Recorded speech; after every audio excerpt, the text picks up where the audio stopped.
Good news naman tayo pagdating sa sports. Aabot sa higit 19 na milyong piso ang kita ni Filipina tennis star Alex Ayala matapos ang kanyang historic run sa Miami Open. Magugunitang umabot ang 19-year-old athlete sa semis ng naturang torneo kung saan siya nabigo sa kamay ng world number 4. Para sa Balitang Sports, ihahatid yan ni Millie Borja.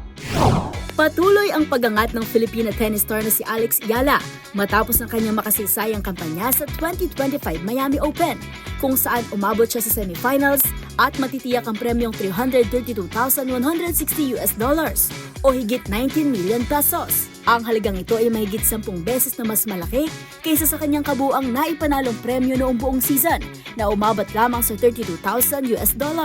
Kung umabot pa siya sa finals, maaari sanang madagdagan ito ng 34 million pesos habang ang Miami Open champion ay tatanggap ng 64.5 million pesos. Sa kanyang Miami Open run, pinatumba ni Ayala ang 4 na top 25 players sa WTA rankings, kabilang ang 3 Grand Slam champions. Isang patunay ng kanyang kakayahan laban sa mga pinakamalalakas na manlalaro sa mundo, lalo pang lumalakas ang kanyang tsansa na makapasok sa mga major tournament at magpapatuloy sa kanyang historic rise sa international tennis scene. Para sa DZRH TV, ito si Millie Borja, una sa Pilipinas, una sa Pilipino.